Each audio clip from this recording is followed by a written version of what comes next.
in this video, we're going to discuss the thyroid gland and diseases coming from it. So hyperthyroidism, hypothyroidism, and the treatment for both of those.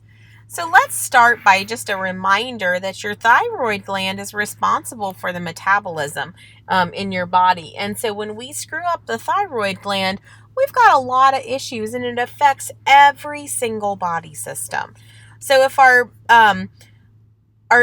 thyroid gland is overactive, then we have a really, really high metabolism. Now, what happens is that you have too much T3 and T4.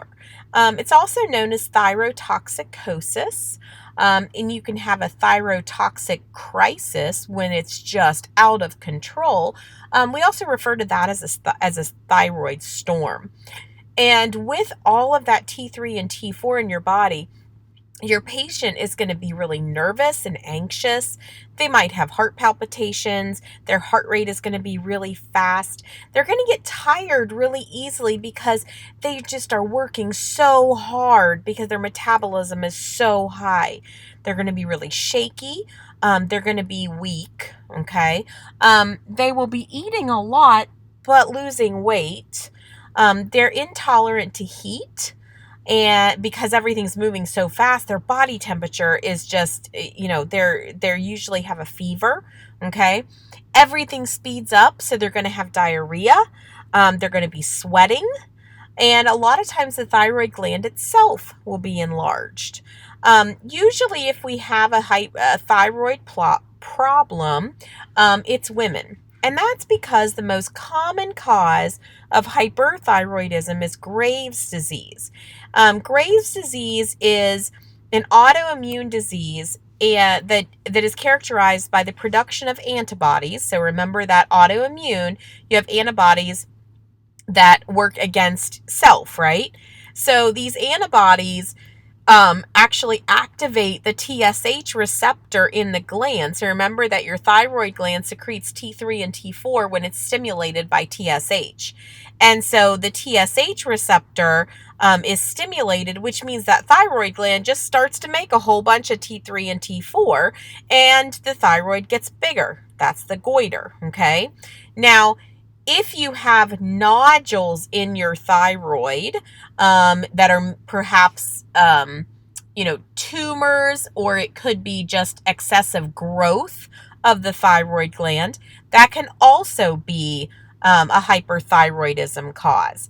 And that could be it could be a goiter. It could be a single nodule, like an adenoma, which is not cancerous, but it's still a tumor. It's still a collection of tissue. Very rarely you can have hyperthyroidism from a pituitary tumor that is secreting excess TSH. Okay, that's not usually common. So the manifestations of hyperthyroidism, we talked about those, and I have a little cartoon here. Okay, so remember that it affects multiple body systems because it's an overall increase in metabolism. Okay, so I talked about most of these. A couple of the things that I didn't really mention are the changes in hair. So their hair is very fine, very thin. They will often have bulging eyes, which I have a picture of on here. This is called exophthalmos, and that is characteristic of hyperthyroid, very characteristic of that. And so they do have, then they also will have some edema as well a lot of times. This lady here, you can see here, she's got a fan going on her because she can't stand the heat, okay? A couple of the other things on here, finger clubbing. And that's actually because the metabolic rate and the needs of the cells are so high that it doesn't matter how well their heart and lungs work. They can't get enough oxygen to their body cells. And so they'll get clubbing, which we remember is a symptom of hypoxia. So how do we treat this? What happens if we have this disease process and our thyroid is out of control? So there's a couple of things that we can do. First, we can give anti-thyroid medications. and also beta blockers. And this is to treat, beta blockers are to treat the symptoms, right? The tachycardia and then an associated hypertension, if they have that. Basically, that fight or flight response, because that's what's going on in these patients, is that they just have basically a fight or flight response going on. Now, we also have medications that we can give that either block the effects of the thyroid hormone, or they tell the thyroid gland just to stop producing it. Or we can do surgery, or they can actually drink radioactive iodine. And so we're going to kind of talk about those. If we do surgery to remove the thyroid gland, and we will do this for thyroid cancer because we don't want it to spread. And so that cancerous tumor was causing hyperthyroidism, but because it's still cancer, and so we don't want it to spread, so we got to take the thyroid out. Now, sometimes if it's just a nodule, then maybe we can just remove the nodule, and that patient, while they may need a little bit of supplementation of thyroid hormone, they won't have absolutely none, if we took out the whole thing. One thing to keep in mind when we're talking about thyroidectomies is that the parathyroid glands are attached to your thyroid. And so if we take the thyroid out, it's really hard to not take the parathyroid also. But they try. So that's surgery. That's actual removal of it. Okay. Now, we also have some anti-thyroid drugs. So tapazole or methimazole I have on the next page. But I want to talk a little bit about PTU, or propylthiouracil. So PTU actually stops the thyroid gland from making T3 and T4. And so we will give tapazole before we actually remove somebody's thyroid, because we want to get them into a normal state. If you are in a thyrotoxic crisis here, where your thyroid gland is out of control, you can't go to surgery like that.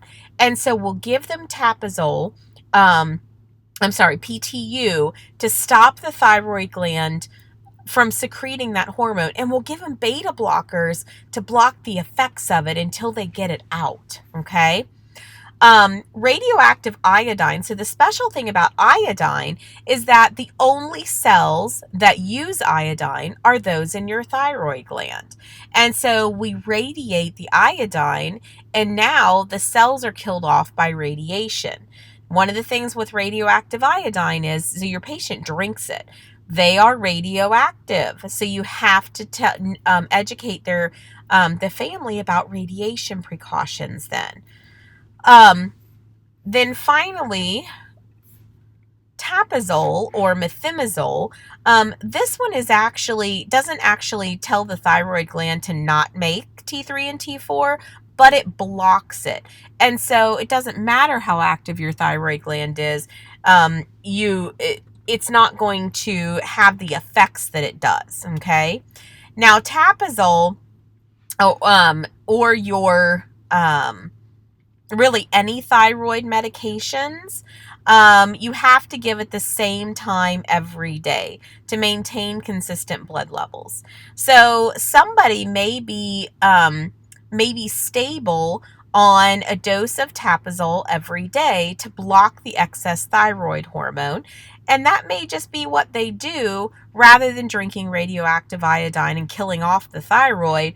Because if you kill off the thyroid, or if you take out the thyroid, well, now the issue isn't hyperthyroidism, now it's hypo. And so now we have to supplement all those thyroid hormones. So we like to not do that. And so we say, okay, let's give you tapazole. And this will help control it. Okay. We can also give this while we are preparing the patient for surgery, to get them under control before we get them to surgery. Anti-thyroid medications, we do give those with food. Okay. And you can never stop them abruptly, because remember, if you stop them, all of a sudden you're going to go into a thyroid storm, that crisis. One of the things with these medications is, don't eat foods that are high in iodine, because the thyroid gland uses that iodine, and so it's going to start making T3 and T4 so much that your tapazole, your methimazole, isn't going to be able to block it all. All right, now on the other end of the spectrum, we have hypothyroidism. So hypothyroidism is a hypometabolism, and this one results from a deficiency in T4 and T3. And here the manifestations are that everything slows down. So we have fatigue, lethargy. Instead of being intolerant to heat, they're intolerant to cold. A lot of times they will speak very slowly. They will not seem to process things very quickly when you talk to them. Their reflexes slow down. They lose their hair. The hair that they do have is very coarse and brittle. They get really dry skin. They gain weight. They get constipated. Again, more common in women because the most common cause is a primary hypothyroidism caused by Hashimoto's disease, which is an autoimmune disease again.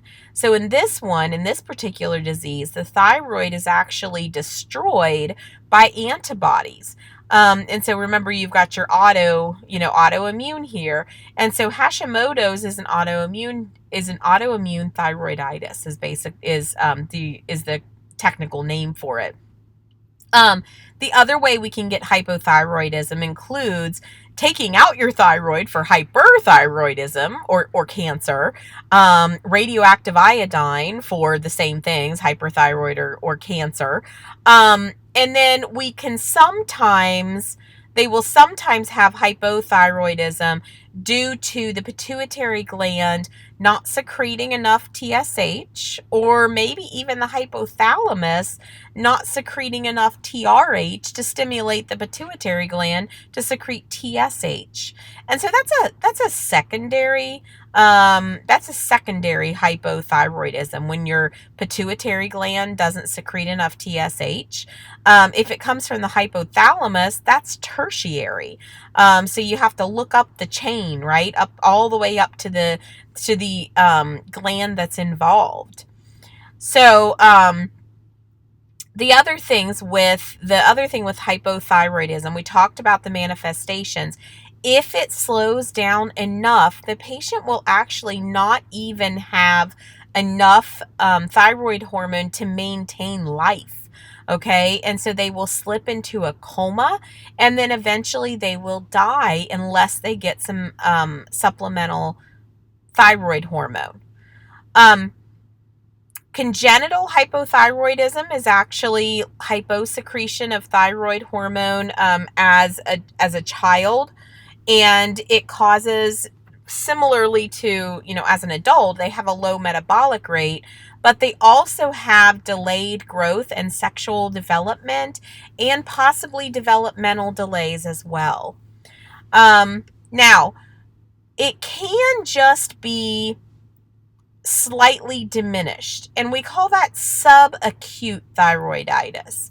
And so subacute thyroiditis means we've got a problem if you look at the numbers, but they don't really have any symptoms.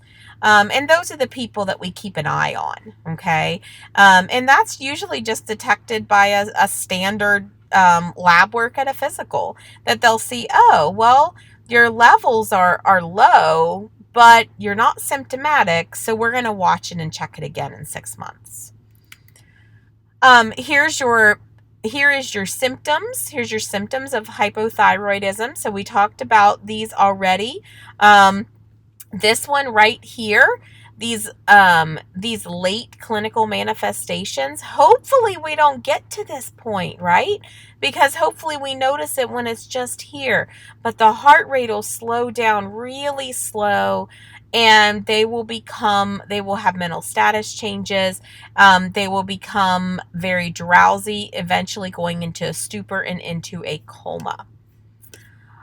All right, so remember that with thyroid disorders, you can have a goiter from either from hypo or hyperthyroidism. And so don't be confused by the presence of a goiter, okay? And the reason in hypothyroidism that patients can get a goiter is that if it's a primary dysfunction where the gland just won't secrete thyroid hormone, your pituitary gland, because it's a negative feedback, is just going to keep throwing TSH at it to try to get it to work. Well, it's not going to work. It's not going to secrete any more T3 and T4, but it is going to get larger, okay? And so that's the goiter. So how do we treat hypothyroidism? We replace T4, okay? So levothyroxine, or Synthroid or Levoxyl, those are the brand names on those. This is synthetic thyroxine. And thyroxine's your T4. And so we give this as a supplement. And it works the same way as your endogenous hormones. Okay? And so when we give these, it takes a while to kick in, okay? It's going to take at least 2 weeks before they are back to what we call a euthyroid state, EU thyroid, okay? And that's normal. They're going to feel a little bit better after a week, okay? And then if they miss any doses, then they kind of go down the ladder again. And missing one dose, they're not going to probably have any symptoms, but if they miss a few, they're going to, okay? Now, how do we measure whether or not they are getting the correct dose? Well, we watch for symptoms. We look and say, okay, how are you feeling? Are we at a euthyroid state? Or are we still really low where they're lethargic and bradycardic and constipated, where they have those symptoms? Or are they getting too much? And now we've got some tachycardia and some tremors and insomnia. We do draw blood levels of it to make sure. And those are usually, so after initiation of it, we will draw their blood in a month. Sometimes they do an initial check after 2 weeks, but then they'll draw it in a month. And then if it's stable, then they usually check it again after 3 months. And then every 6 months is kind of the rule. Okay. And so with this, the levothyroxine, your synthetic thyroid hormone, remember that we have to, when you're checking whether or not the supplementation of a hormone works, you're really just looking at the signs and symptoms of hypo and hyper secretion of it. Because if you're right in the middle, then you've got the right amount. All right, some adverse effects. So the most common adverse effect for our thyroid meds, for our levothyroxine, is going to be cardiac dysrhythmias, okay? Because remember, it's going to speed things up. And so you got to watch for that. Now, it can cause some of these other stuff. Usually when it causes this, I mean, if you can take a look at these are the symptoms of hyperthyroidism. So usually this is just that they're on too much. One little note that I have here, if your patient is bradycardic, just slightly in the morning, and they haven't had their thyroid med yet, it's probably just that they need it. So give that before you give anything huge. Another note that I want to say, which is not actually here on the slide, is that we don't advise them to switch brands. So let's say your patient was taking Synthroid. We don't want them changing to the other brand name, which is Levoxyl, just because of minute differences. So whenever we have supplemental hormones, and this is true of insulin as well, we don't recommend people change brands of insulin either. So any of the hormone replacement stuff. All right, so some overall nursing implications here that you should remember, and I said a lot of these already. Because of the effect on the cardiac system, we want to be careful if they have heart disease. Now, it's possible that their hypertension, for example, and their tachycardia was due to a thyroid problem to begin with. Okay. But we just, and it doesn't mean we don't treat it because we have to, but we just have to watch things. Now, if your patient is pregnant, they have to continue their thyroid medication. Because if they don't, then remember that the fetus is growing and the fetus needs the thyroid hormone. And if they don't have it, then they're not going to grow. Okay. And so we typically monitor pregnant women's thyroid function every 4 weeks, and we adjust it every 4 weeks. If they are taking Synthroid, your thyroid supplements, and this is opposite from your thyroid blockers, they take them once in the morning before breakfast on an empty stomach. And the reason we take them in the morning on an empty stomach as opposed to at night on an empty stomach is because it's a stimulant. And so we don't want to take it when we're ready to go to bed. We want to take it when they get up for the day. Let's see. Over-the-counter medications, especially things that stimulate, so things like decongestants that can increase heart rate, those are going to be the ones that you warn your patient about. Make sure that they wear a medic alert bracelet.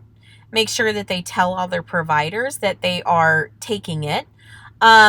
If we are treating them for hypothyroid and we increase and now we increase their metabolism, and now all of a sudden or really either end with thyroid problems, a lot of times it messes up our diabetic drugs too. Okay, so we just have to tell them to check their blood sugar more often at first.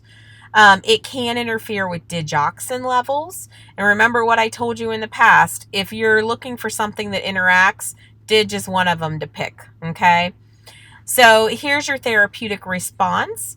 So remember that if we want to know if it's working, we just think about what that gland does, and then we make sure that that's what your person has. All right, so real briefly, let's talk about the parathyroid gland. So remember that your parathyroid gland secretes PTH, parathyroid hormones, and what PTH does is it takes the calcium that we have stored in our bones and brings it into the bloodstream. And so it's directly related to your calcium levels. If your parathyroid is secreting too much hormone, then it's going to pull out too much calcium from your bones. So the result is going to be a serum hypercalcemia. And then because calcium and phosphate are always opposite, a hypophosphatemia. And the bones are going to get soft. Okay. And so we might see pathologic fractures. The other issue with having a really high calcium level in your body is that you're going to be more prone to kidney stones. So how do we treat hyperparathyroidism? Well, we take them out. The other thing you can do is you can actually, you can block it and you can push calcium back into the bones with a medication called calcitonin. And so sometimes we will do that as well. Hypoparathyroidism. Now in this one, this is interesting because the most common cause of this is actually hyperthyroid, because we took out the thyroid and the parathyroids went out too. In this, it's exactly the opposite. Okay, now we don't have any PTH to withdraw the calcium from the bones, and so now our blood levels of calcium are low.